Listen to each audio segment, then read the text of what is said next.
Okay, this is an instructional video on how to convert your 88 or 77 or Super Series tractor from a 6 volt to 12 volt. And when we get done, hopefully you'll know what all your components are and what all your wires do and all that stuff. Okay, now if your tractor still has a 6 volt system on it, it's going to have a generator right here where my alternator's at. The main things you're going to be dealing with is your alternator, your wiring harness, and your coil. First thing you're going to do, you're going to go to the parts store and tell them, hey, I need one of them General Motors alternators everyone's putting on their tractor for the 12 volt system. And they might actually say, do you want a one wire alternator? And if they do, tell them yes, because I'm going to tell you how to hook that up also. The first thing you have to do, of course, is mount it. And mine, I don't know how well you can see it, is mounted underneath of here. Timing cover and this plates here. Up here there's a bracket that come off of, I don't know, something from the late 70s, early 80s. We all wrenched on, pretty generic looking thing. That's how it's mounted. Now once you get it mounted, you're going to need to hook it up. Now when you unhook your generator, there's going to be two wires, a red one and a green one. I do not have my green one hooked up.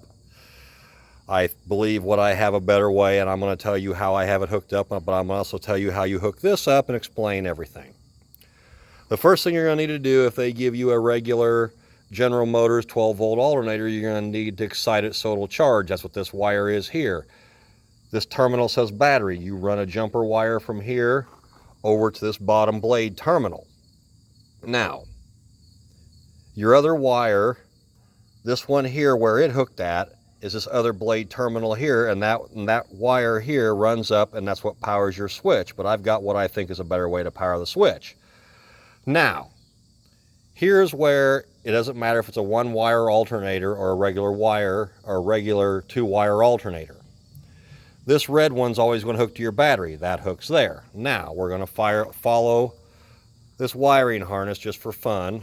I'm going to point out this wire here that hooks to your distributor, white, gray, whatever they call that wire, and we're going to come over here to your coil. It has two terminals, a positive and a negative. This white or gray wire is the same wire that I pointed out here. So in other words, this terminal here on your distributor and your negative on your coil run between each other.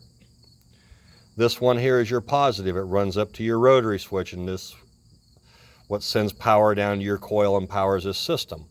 Now this here is a 12 volt coil. If you use a 12 volt coil, you do not have to run a resistor because your resistor is built in your coil. However, if you use a 6 volt coil like this had when I first got it, how it has to be hooked up is you'll have your 6 volt coil here.